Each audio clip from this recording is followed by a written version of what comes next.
Hey there, everybody. Hope you're all having a great day. So, as promised, I will be coming to you every Wednesday, sometime between 1 and 3 Eastern Standard Time. And we'll be going over a variety of topics. If there's something that you'd like me to cover, you can certainly comment below, and I will put it on my list to cover. But today we're talking about something that a lot of us struggle with, and that's sleep, right? Falling asleep and staying asleep is not something that comes easy, at least for me. It doesn't come as natural as it used to. So that's important for us because without sleep, our body's not able to repair, right? And so one of the common side effects from chemotherapy is this brain fog, right? This chemo brain. And certainly if our brain is not moving into the lower wavelengths of sleep, it's not able to rest, recuperate, our body's not able to rest. So I think we all know that when we get a good night's sleep, we feel a whole lot better. So what can we do, right? We don't want to necessarily use sleep aids. Sleep aids can be very addicting, and over time, the truth is they just stop working. So they're a short-term solution, not a long-term solution. So how can we set up our environment? How can we influence our environment in order for us to get a good night's sleep? Well, to start off, I want you to do a little sleep evaluation of your room, your bedroom. And the things that I want you to look for is I want you to look for any light that's coming into your room. So this can be, light from the outside, maybe not having enough room darkeners in your room, or maybe a bright alarm clock, right? That could be another source of light. And also any sound that's in the room. What you have to remember is that neurologically, light and sound activate our brain. They are meant to wake up our brain, right?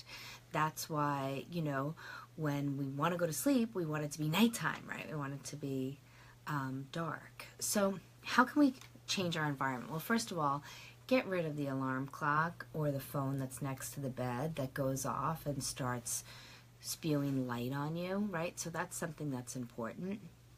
You want to really make sure that you can eliminate any source of light in your room whatsoever. Okay, so that's step number one.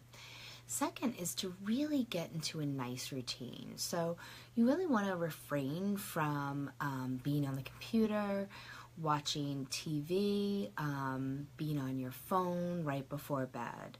Because especially with the devices, they have this blue light in the devices that actually stimulate and wake up our brain. If you remember the good old rainbow, red, Roy G. Biv, right? Red, orange, yellow, green, blue, indigo, violet. What we know is that red is the longest and the slowest wavelength, and so that's less excitatory to brain than the blue light, which is very fast. And so the blue light is the light that actually wakes up our brain quite dramatically. So make sure that you're not, on your phone or on your computer, when you're trying to go to sleep. Hold on one second, I'm just seeing. I think I have you back, right?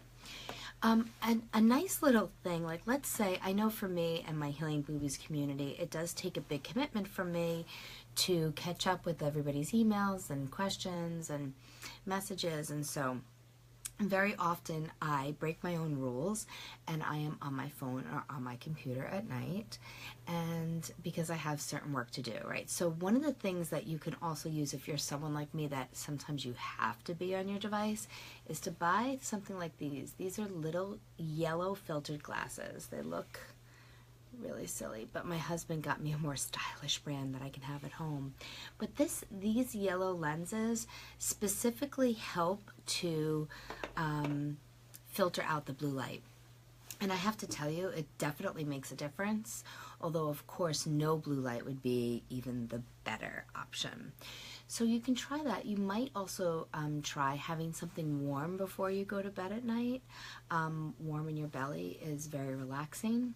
As far as supplementation, there are two supplements that I tend to use at bedtime. One is L-tryptophan, which helps make serotonin, which is so it's very relaxing for you.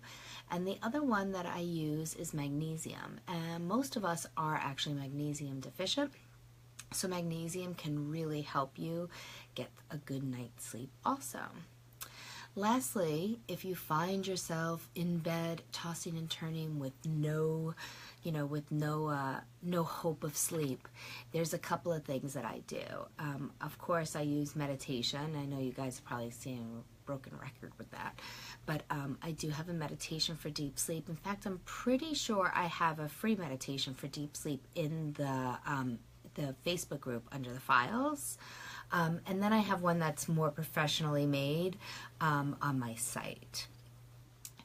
If you're not into meditation, another thing you can do is the 4-7-8 breath. And so the 4-7-8 breath is to inhale for a count of 4, hold your breath for a count of 7, and then exhale for a count of 8. And doing that repetitively slows your nervous system, relaxes your nervous system, and very often can put you into a more restful state. So I would love your feedback and love to know what you've tried. If anybody has any tips that they'd like to pass along, please do so.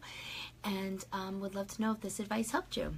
All right, bye ladies. Hope you have a fantastic day. Bye.